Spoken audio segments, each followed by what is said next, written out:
नमस्कार, नवतेज टीवी देख रहे हैं आप और मैं आपके साथ हूं चंदा यादव। बुलेटिन की शुरुआत करेंगे बिहार से। बड़ी खबर आपको बता दें, बिहार में चल रही राजनीतिक उथल-पुथल के बीच सीएम नीतीश कुमार ने अपने पद से इस्तीफा दे दिया है और इसके साथ ही राज्य में 17 महीने पुरानी महागठबंधन सरकार का अब अंत हो चुका।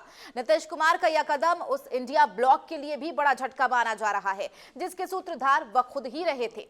बिहार में एनडीए गठबंधन वाली नई सरकार का शपथ ग्रहण समारोह शाम को 4 बजे राजभवन में होगा, जिसके लिए राजभवन में तैयारियां की जा रही है। बीजेपी ने इस बार बिहार में बड़ा बदलाव किया है। पिछली बार बीजेपी ने पिछड़ी जाति से आने वाले तारकेश्वर प्रसाद और रेणु देवी को डिप्टी बनाया था, तो वहीं इस बार भूमिहार समुदाय से आने वाले विजय सिन्हा और पिछड़ी जाति से आने वाले सम्राट चौधरी को डिप्टी सीएम बनाया जाएगा। नीतीश कुमार के इस्तीफे पर कांग्रेस अध्यक्ष मल्लिकार्जुन खड़गे ने कहा कि नीतीश लेकर उनके तेजस्वी यादव से बातचीत हुई थी। उन्होंने बताया कि हम और आप मिलकर चुनाव लड़ेंगे और नीतीश को समझाने की कोशिश करेंगे। उन्होंने कहा कि हमने इंडिया ब्लॉक को साथ रखने के लिए कोशिश की। हमें जिस बात का अंदेशा था वो सच साबित हुआ है। देश में आयाराम जायाराम जैसे कई लोग हैं। इसीलिए हमने पहले ही हमको ये इत्तला मिली थी कि लालू जी से जब बात किया, तेजस्वी से जब बात किया था, उन्होंने बोल रहे थे कि हमको भी ऐसा संशय आ रहा है कि ये हमारे हाथ से चले जाएगा, तो इसीलिए हम और आप मिलकर लड़ना है, लड़ेंगे। मैं फिर भी कोशिश करता हूँ उनको अपने साथ रखने का। अगर वो रहना चाहते हैं तो ठीक है, अगर हम कितना कहे तो भी अगर वो जाना चाहते हैं तो वो जाएगा ही। इसीलिए ये पहले से मालूम था, लेकिन हमने ये इंडिया अलायंस को इंटैक्ट रखने के लिए हम हो के कोई बात अगर गलत करेंगे तो वो रॉन्ग मैसेज आएगा। इसीलिए हमने कल लोग पूछे मुझे, परसों पूछे, तो मैं यही कहा कि देखेंगे, अभी हम तो उसका डेवलपमेंट हमको मालूम नहीं, उसके बाद हम देखेंगे। हमने ये कहा था, लेकिन ये सूचना तो हमको बिहार के डिप्टी चीफ मिनिस्टर और लालू प्रसाद दोनों ने दिए थे और आज वो सच हुआ। ऐसे देश में तो बहुत से लोग हैं, आयाराम गयाराम बहुत लोग। दिल्ली के कालकाजी मंदिर में बड़ा हादसा हो गया। दरअसल मंदिर परिसर में जागरण का आयोजन किया जा रहा था और इस दौरान कीर्तन वाला मंच ढह गया, जिसके बाद मंदिर में भगदड़ मच गई। इस हादसे में एक महिला की मौत हो गई है, वहीं 17 अन्य लोग घायल बताए जा रहे हैं। घायलों को दिल्ली के अलग अलग अस्पताल में भर्ती कराया गया। बताया जा रहा है कि 1500 से ज्यादा लोगों की भीड़ सिंगर बी प्राक का भजन सुनने मंदिर प्रांगण में पहुंची थी। दिल्ली पुलिस ने बताया कि स्टेज लकड़ी के पटरों और लोहे के खंभों से बनाया गया था। स्टेज पर काफी संख्या में लोग चढ़ गए, जिससे यह ढह गया। पुलिस ने बताया कि यह जागरण पिछले 26 वर्षों से होता आ रहा है। इस बार आयोजकों ने इसे काफी बड़े पैमाने पर किया था। एक कंपनी एडिशनल फोर्स मंगाई गई थी। उधर बदायूं में सीएम योगी आदित्यनाथ ने केंद्रीय पेट्रोलियम मंत्री हरदीप सिंह पुरी के साथ तहसील दातागंज के ग्राम सैजनी में बनाए गए हिंदुस्तान पेट्रोलियम कॉर्पोरेशन लिमिटेड के बायोगैस प्लांट का निरीक्षण किया है और उन्होंने प्लांट की पूरी प्रक्रियाओं की जानकारी दी। सीएम ने प्लांट अधिकारियों को प्लांट की उत्पादन प्रक्रिया अनुरूप जिले के आईटीआई में अभ्यनत विद्यार्थियों हेतु ट्रेड को विकसित करने के भी निर्देश दिए हैं। इस अवसर पर आंवला सांसद धर्मेंद्र कश्यप, बदायूं सांसद संघमित्रा मौर्य, प्रभारी मंत्री गुलाब देवी सहित अन्य अधिकारी जनप्रतिनिधि उपस्थित रहे। उधर 28 जनवरी से शुरू हो रहे सिद्धार्थनगर महोत्सव के पूर्व संध्या पर जिलाधिकारी पवन अग्रवाल और मुख्य विकास अधिकारी जयेंद्र कुमार ने आकाश में स्काई बैलून उड़ाकर महोत्सव का आकर्षक बनाने का प्रयास किया है। जिले के मुख्यालय के बुद्धा पार्क में जिले के अधिकारी अपने परिवार के साथ इकट्ठा हुए और सिद्धार्थनगर जिले के लिए खास हो चुके सिद्धार्थनगर महोत्सव से स्थानीय लोगों को जोड़ने के लिए स्काई बैलून उड़ाने की पहल की गई है। बुद्धा पार्क में पहुंचे जिलाधिकारी, मुख्य विकास अधिकारी और उनकी पत्नियों के आकाश में स्काई बैलून छोड़ते ही लोगों की तालियों की गूंज से पार्क में खुशी का माहौल हो गया। जिलाधिकारी पवन अग्रवाल ने कपिल वस्तु महोत्सव में विभिन्न सांस्कृतिक कार्यक्रमों में स्थानीय कलाकारों से प्रतिभाग करने की अपील की है और साथ ही लोगों से इसे कामयाब बनाने की भी अपील की।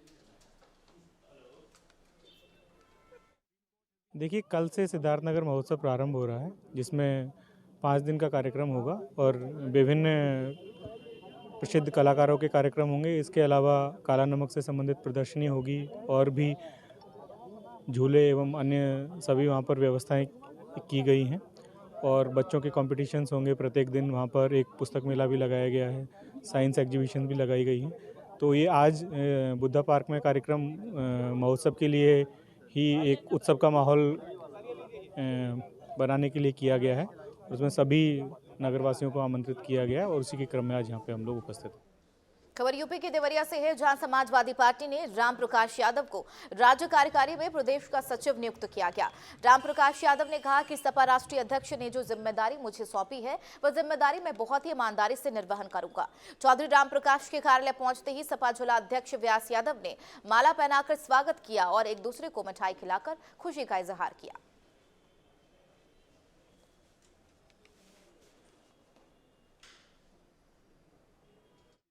देखिए, जो माननीय राष्ट्रीय अध्यक्ष जी को हम आभार प्रकट करते हैं, माननीय प्रदेश अध्यक्ष जी को, कि उन लोगों ने हमारे पार्टी के एक बहुत पुराने नेता को बहुत बड़ा प्रदेश स्तर का पद दिया है। निश्चित इनके पद पाने से समाजवादी पार्टी मजबूती मिली है और आगे 2024 के चुनाव में जितने हमारे समाजवादी पार्टी के जनपद देवरिया से पद दिए जा रहे हैं, सबके आने से बहुत बड़ा पार्टी को लाभ मिलेगा। के लिए 2024 में जीत दिलाएंगे। माननीय राष्ट्रीय अध्यक्ष जी को प्रधानमंत्री बनाने का संकल्प है और विगत 27 वर्षों से पार्टी के संगठन का मैं काम कर रहा हूं और कभी विचलित नहीं हुआ। पद मिला नहीं मिला, जब मिल गया तभी स्वागत है, नहीं मिला तभी पार्टी के काम निरंतर चलता रहता हूं। और संजोग से आप बैठते हैं जहां भाजपाई मेरे सामने बैठते हैं, आप मीडिया के हैं, कितना ललकारता हूँ आप खुद देखते हैं। कोई पद पर आने वाला व्यक्ति इतना नहीं ललकार सकता जितना मैं ललकारता हूँ। सुभाष चौक हो चाहे जो भी अड्डा हो भाजपाइयों का। 24 पार्टी की जो साइकिल लेके आएंगे उनका स्वागत है और हमेशा जिताया हूं। प्रत्याशी कोई आ जाए, मुझे पटे ना पटे, लेकिन उसका जीत दिलाता हूं अपने सेक्टर, अपने इलाके में। व्यक्ति में कुछ कर गुजरने का जुनून हो तो वह अपने भविष्य खुद बना सकता है। भीलवाड़ा के रहने वाले जानकी लाल भांड अपनी कला से विश्व भर में प्रसिद्ध हो चुकी है। उन्हें अंतर्राष्ट्रीय स्तर पर मंकी मैन के नाम से जाना जाता है। उनकी कला को देखते हुए अब भारत सरकार उन्हें पद्मश्री अवार्ड से सम्मानित करने जा रही है। नवतेज टीवी ने जानकी लाल भांड से खास बातचीत की।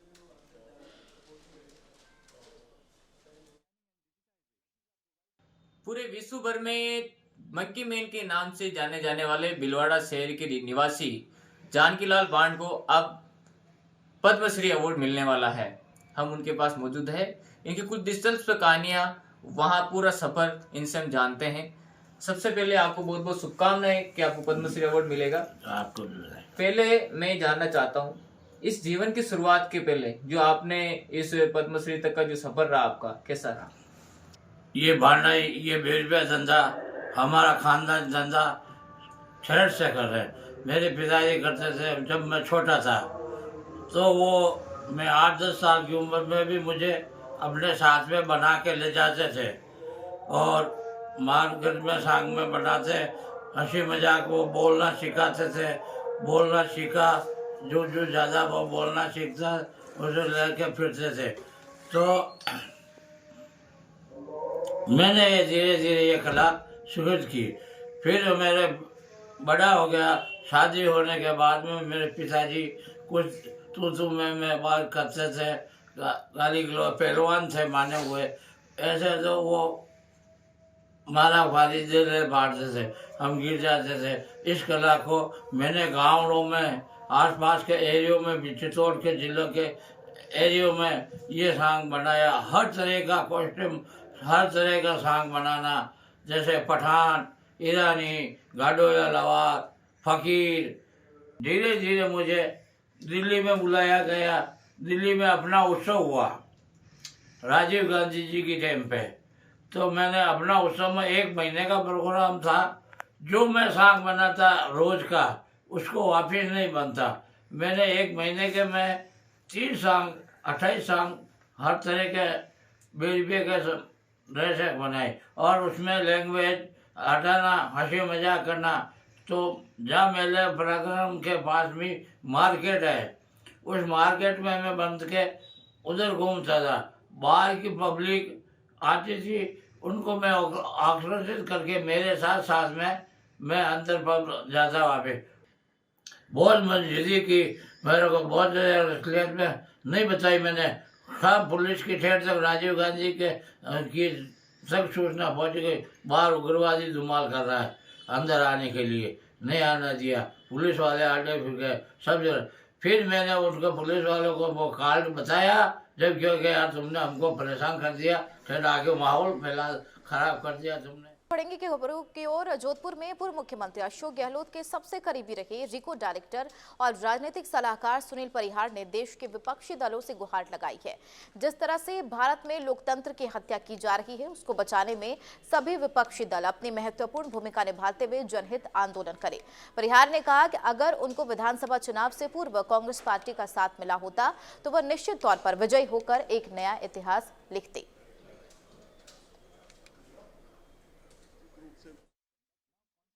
प्रतिशत कम ज़्यादा हो सकता है, पर लोगों ने स्नेह दिया और ऐसे तमाम क्षेत्र के लोगों ने जो प्रेम दिया वो इस बात का द्योतक है कि लोग जो बात करते हैं, जाति की बात करते हैं, वो बात नहीं है। जो बात करते हैं राजनीति में आज जिस प्रकार से बातें करके कह रहे हैं कि धर्म के कारण ध्रुवीकरण होता है, वैसी कोई बातें नहीं है। हमारा लोकतंत्र मजबूत है।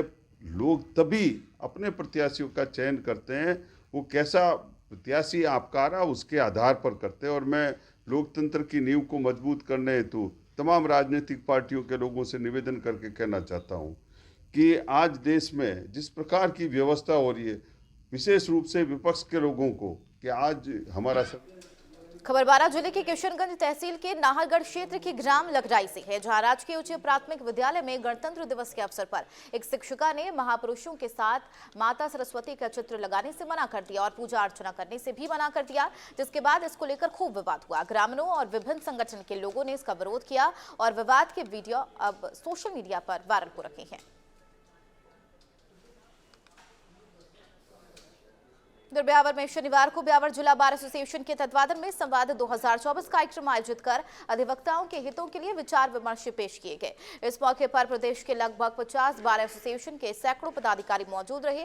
संवाद 2024 कार्यक्रम में प्रदेश से आए लगभग सभी पदाधिकारियों ने मुख्य रूप से अधिवक्ताओं के हितों के लिए न्यायालय परिसर में बैठने के लिए चैम्बर, उनके लिए जिला स्तर पर भूखंड आवंटन, न्यायालयों में रिक्त पद को भरना और राज्य विधानसभा में पारित हुए प्रोटेक्शन एक्ट को शीघ्र लागू करना, बार काउंसिल ऑफ राजस्थान और बार काउंसिल ऑफ इंडिया के सदस्यों द्वारा अधिवक्ताओं बार एसोसिएशन की समय समय पर सुनवाई नहीं करने आदि मुद्दों पर विचार विमर्श किया गया।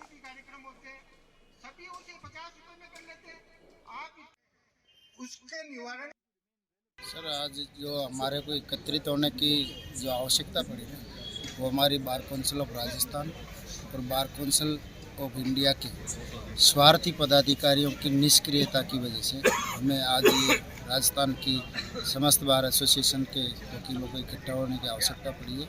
अदरवाइज़ ये उनकी ड्यूटी थी। स्टैट्यूटरी काउंसिल है हमारा सेफ गार्ड करना, हमारा वेलफेयर करना उनके ड्यूटीज़ में आता है, उनकी फंडामेंटल ड्यूटीज़ है, पर they have failed to discharge their obligatory duties. That's why we have collected. Alwar के भिवाड़ी के फूलबाग थाने में कांस्टेबल ने फरियादी महिला को थप्पड़ जड़ दिया। इसका वीडियो सोशल मीडिया पर अब वायरल हो रहा है।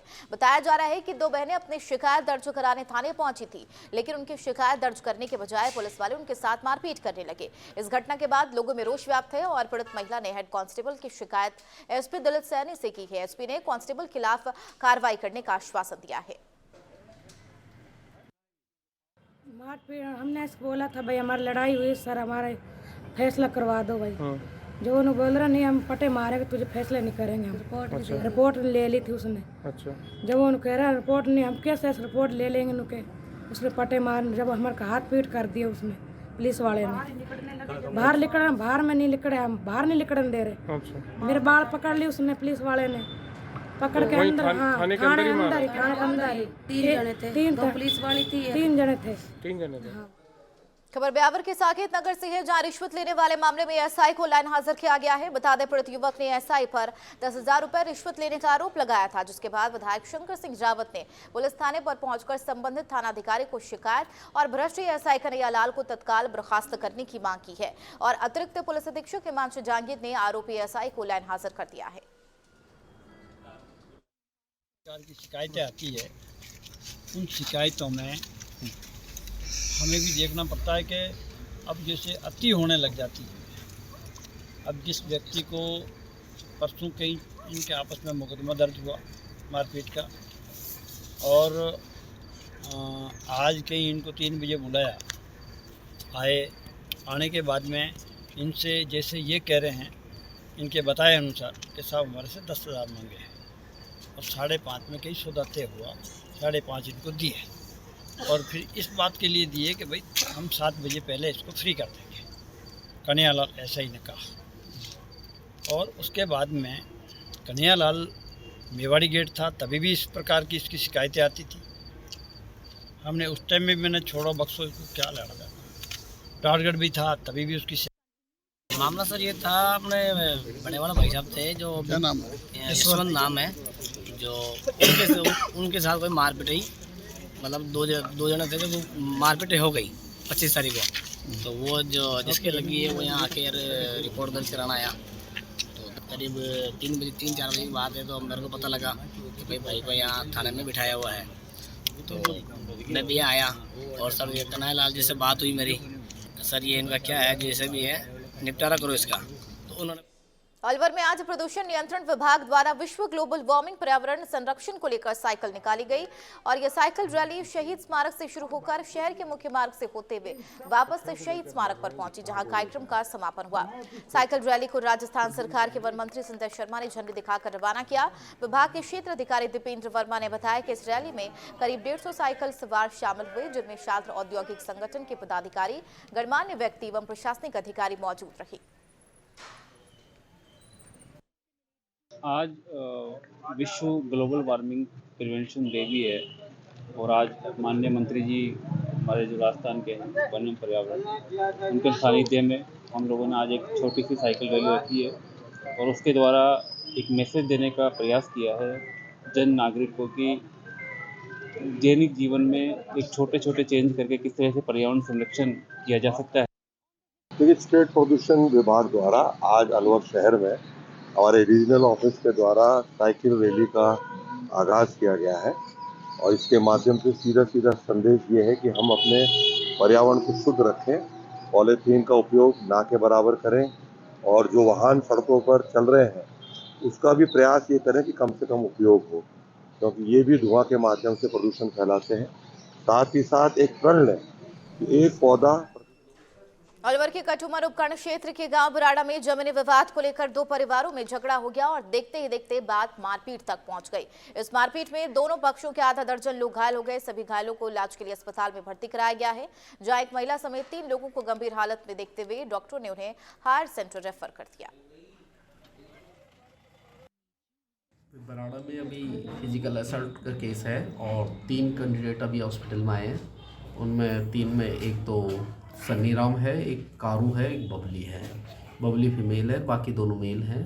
दोनों के बस सन्नी राम और कालू राम के सर में इंजरी थी। सर में इंजरी की वजह से दोनों को रेफ़र कर दिया है और बबली के जो है वो हाथ में प्रॉब्लम ज़्यादा है, इसकी वजह से उसको तीनों को रेफ़र अलवर के लिए हायर सेंटर। जरिए टेलीफोन सूचना मिली थी हमको कि बराड़ा में लड़ाई झगड़ा हो रहा है, तो उस वक्त तुरंत में जाब्ते को लेकर रवाना हुआ। वहाँ देखा ये एक ही परिवार के काका ताउन के, इनके बंटवारे के ऊपर आपस में विवाद हुआ है। कितने लोगों को चोट आई है? इनके 2-3 आदमी को चोट आई है। सर कितने आदमी रेफर कर दिए गए? 3 आदमी रेफर हुए सर इसमें। अलवर शहर के जिला अस्पताल में आज नर्सेज एसोसिएशन के चुनाव हो रहे हैं और आज शाम ही नतीजे घोषित कर दिए जाएंगे।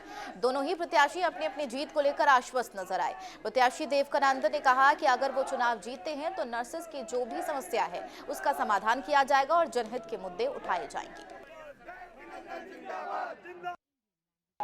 आज नर्सिंग एसोसिएशन के चुनाव है, इसमें हम दोनों प्रत्याशी, मैं देवकानंद मीना, भाई सियाराम जी अपना भाग्य आजमा रहे हैं और हमारी सारी नर्सेज इसके चुनाव का पूर्ण आनंद ले रही हैं। जो भी विजय होगा हम सभी साथ हैं और सब 4 बजे तक एंजॉय कर रहे हैं। नर्सेज की जो भी समस्या होगी उसको मैं तत्परता से इनके साथ मिलके खड़ा रहूंगा। जो भी प्रॉब्लम आएगी नर्सेज की, जो भी प्रॉब्लम्स रहेगी सबके लिए मैं। चलिए फिलहाल के बुलेटिन में मेरे साथ इतना ही। बाकी और भी खबरों के लिए बने रहिए नवतेज टीवी के साथ। नमस्कार।